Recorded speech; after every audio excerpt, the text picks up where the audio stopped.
કોણ કોણ આતતાઈ કહેવાય છે? અગ્નિદો ગરદશ્ચૈવ ક્ષેત્રધારા પહારિણ. ગામમાં આગ લગાડે એને આતતાઈ કહેવાય. જંગલમાં આગ લગાડે એને આતતાઈ કહેવાય.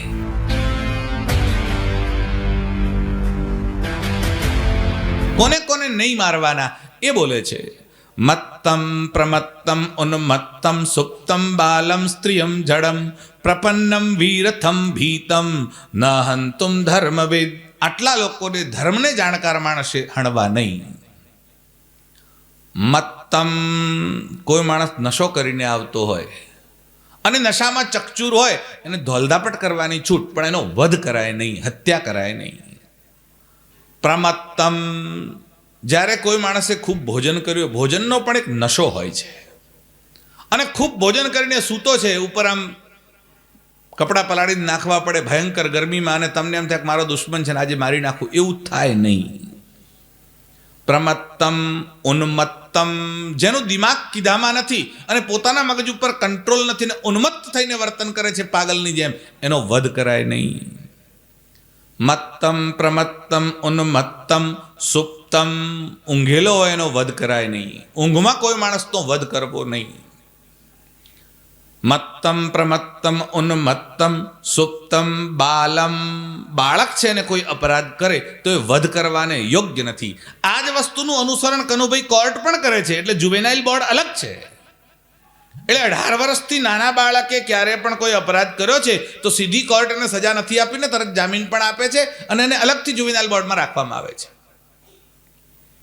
બાલમ, બાળકનો વધ કરાય નહીં. સ્ત્રીયમ, સ્ત્રી અવધ્ય છે, સ્ત્રીનો વધ કરાય નહીં.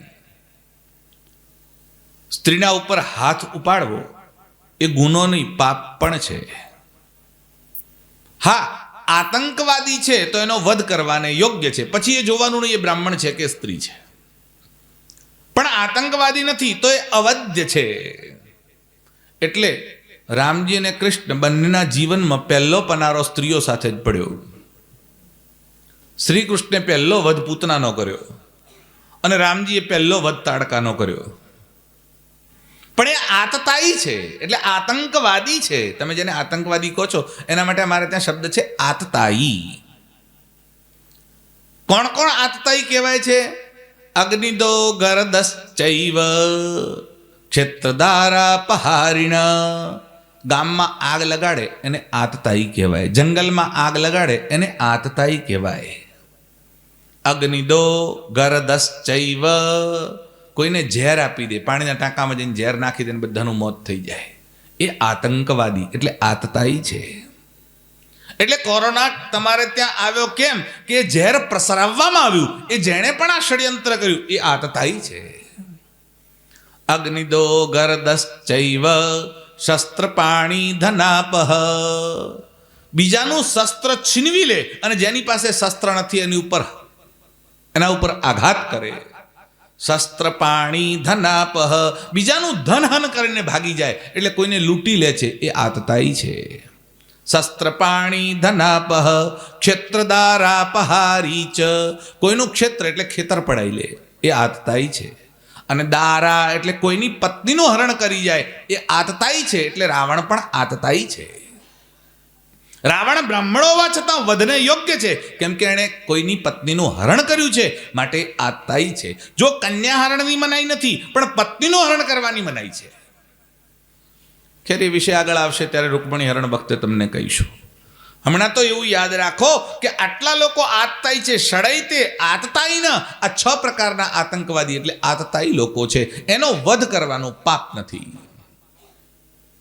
પણ આટલા લોકોને હણાય નહીં, એટલે કોને હણવાએ પણ કહ્યું અને કોને ન હણવાએ પણ કહ્યું. આનું નામ શાસ્ત્ર છે. મત્તમ પ્રમત્તમ ઉન્મત્તમ સુપ્તમ બાલમ સ્ત્રિયમ જડમ પ્રપન્નમ વીરથમ ભીતમ.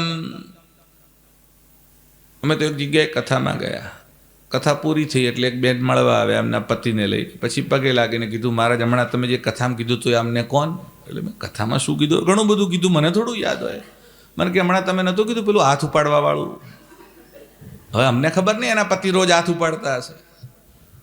એટલે મને યાદ આવ્યું, એટલે મેં પેલા ભાઈ બાજુ જોયું, એટલે મને કે ના ના ના ના શાસ્ત્રીજી ખોટું બોલે છે. મેં કીધું કેમ? ના, હું હાથ ક્યારે ઉપાડતો જ નથી, હું તો ઓકી જ ઉપાડું છું. લોકો અર્થનો અનર્થ કાઢે, બીજો જ ભળતો અર્થ લઈ આવે, એવું નહીં. હાથ ઉપાડવાની મનાઈ છે, એનો મતલબ એના ઉપર ક્યારે વાર કરવો નહીં.